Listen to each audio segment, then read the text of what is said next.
let's discuss some finer details and some new changes and additions that have been made to my Carrot rifle, Carrot 50 cal pneumatic Carrot firing system. I guess we could talk about the front sight, which is no longer. It just kept breaking off. I had brazed soldered all these brass parts together, and it was a nice front sight, but I had some rear sight which was just janky, ghetto, you name it. I mean, it was terrible, and I didn't want to have any more of that.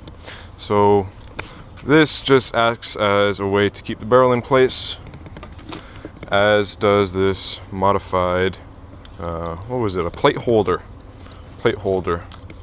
that I kind of took from my mom. When you need wood with more strength, I'm using maple on the Carrot gun. So when you look at the stock, I mean, it doesn't really have to be that strong. This is like 2x6 that you might buy from the hardware store. It's just I had to pretty it up, and I got like the best one that was there. And then in here we've got a splined miter. So you don't see it, but this is not just two pieces of wood and their faces joined. This actually has a formidably large piece of wood that goes in between them and makes a more solid joint. And then about the maple wood, so I needed a tough wood for the handle and tough wood where our bipod would mount, because when you see in here, bipod was not doing so great before. It was kind of tearing through this wood. So I used the maple as pretty much an adapter to buffer those physical strains that we'd get from the bipod smacking, because I mean, you let it go and I mean, it would just torque right off of there. And then on the compressor, this is actually a tire inflator from, I forgot, some just like little tire inflator thing that you plug into your car and fill up your tires in case of emergency. So this compressor, tire inflator, has been modified so that we can run it for a long time. So what I've got here is a computer fan heatsink, and that's mounted onto the cylinder of the compressor, and it's got a bunch of thermal goo in there and a copper shim just so we can conduct a little bit more heat. And then we've also got this copper tube. You don't notice it, but it's actually a tube. I just used it as a kind of heat sink for our rubber tube that leads out of our compressor. What that does is, I mean, you get a bunch of shaking and heat and stuff, and that's what degrades it, is all the shaking and heat and moving about. And I just wanted to mitigate all the heat that this experiences. I mean, you know the fire pistons, you compress a gas and it's going to get really darn hot. You can run this compressor for a while, you can expect this tube to get screaming hot, as with the cylinder. So we've just got this entire assembly mounted on this aluminum bracket I made, and it has these two rubber thingamahoos. What those do is they kind of give it some suspension, so you're not rattling the gun to bits. You have this big piston, actually small piston, but you've got this sizable piston that's going to go back and forth many times a second, and you don't want it to rattle the gun to bits. It just makes it more comfortable. And another place where we've got that maple again is this handle. Now, I didn't originally plan or intend for this gun to have a handle like this. I wanted to have a drill handle, it's because I thought I could mount the battery down here and have interchangeable batteries that way. But and you can actually see this this line from where the drill would have interfaced with it. But the glue I used for that, I mean, the construction adhesive, I mean, it just did not work out, and my circuit was terrible because I was just learning electronics, and it just did not fare well. So I ditched that idea, and I wanted an original trigger, just handmade from the get-go. So I made this maple one, and I've got it mounted on this aluminum bracket because I was really originally going to put it over here, but that would just wouldn't feel right, and the only place I pretty much had for it was down here. Now this is a knurled aluminum trigger right here. It's held in by little wedges. The trigger assembly itself is held in by little wedges, and what that does is it interacts with a switch in here. It has a little, best I could describe it is like a little plunger, and extends down and it just presses that switch and it returns off of the spring in the switch. That's how I'm getting the trigger to pop back.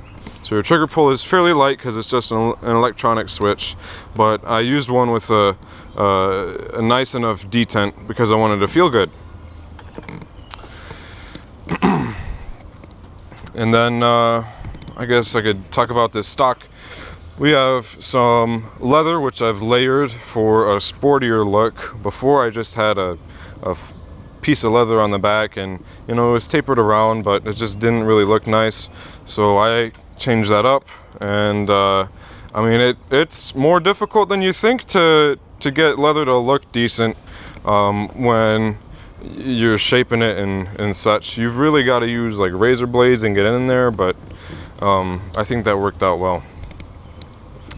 Yes, this is just a pressure dial or gauge from the hardware store. I was originally going to put one that came from like this bike inflator pump, but that was just plastic and cruddy, and I didn't realize how good this carrot gun would end up being.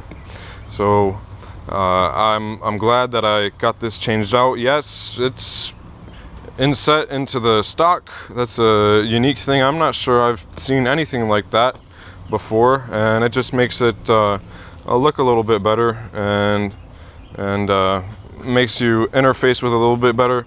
I mean, I know the dial's kind of backwards, but hey, what are you gonna do?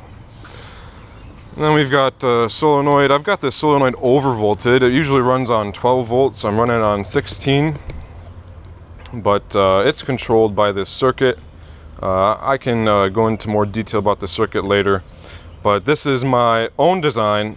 You try and look up circuits from places, and you know, all the people on the internet try and say something different, but honestly, you gotta like take an electronics course and go figure out for yourself, because people will tell you all sorts of different things and just not really know, speak out of their butt pretty much. So what I did is I built this, and it's calibrated so its longest runtime is 50 milliseconds, which corresponds to the 10th turn of the dial over here.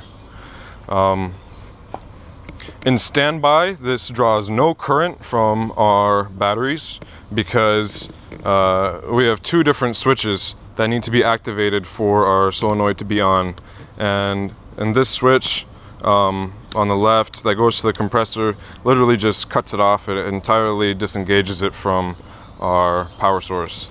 These are some 5 amp hour pretty much vape batteries. The INR chemistry on them. These are 26650s. I needed something big and beefy that I wouldn't worry about running for like 10 minutes, and I needed something that could, I mean, interchange fairly quickly. So we've got those batteries yin and yang on both sides, and they offer us with a quick, reliable power source, and I haven't had any problems with them.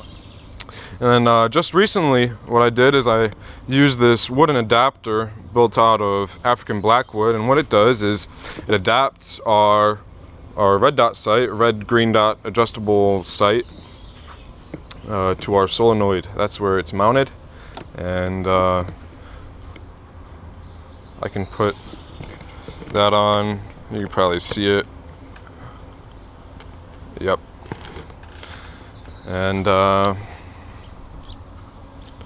you pretty much go ahead and fire away once you get that all together. We've got a couple different barrels for the carrot gun. I've only got 2 of them out right now. I'm experimenting with more barrel rifling to get it more reliable and to get longer grooves and smoother grooves down the barrel.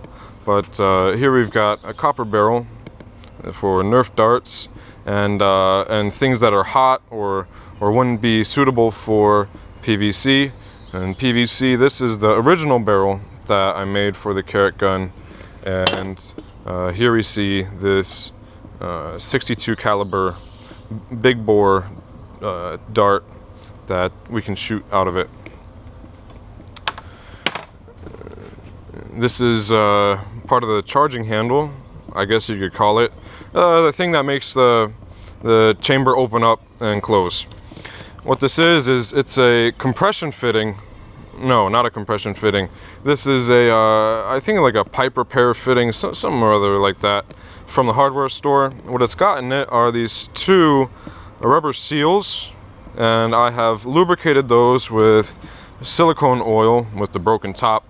Lubricated them, and they fit in like so. You mount it onto the barrel, and they slide wonderfully over the chamber, and they are adjustable. You can adjust the seal and how much seal you get on the barrel, so that you can kind of trade off between the amount of air you can expect to escape, which is really minuscule, and the ease of travel for your bolt. So that's just real quick on the chamber mechanism we've got. Of course, we can always add different barrels and make new attachments. I plan to make a barrel that has an airsoft magazine, so we can shoot 6mm BBs out of this gun. I want to get over like 600 feet per second with this. I think it's very feasible, and we've got a system that supports it. You can pretty much compress to any pressure you like, pretty much up to 130, 140 psi tops, and then you can adjust this dial to however much pulse duration you need for the valve for it to operate. And that's pretty much a quick lowdown on the Carrot gun, a little bit more intricate into its details. Thanks for watching. This has been Faz.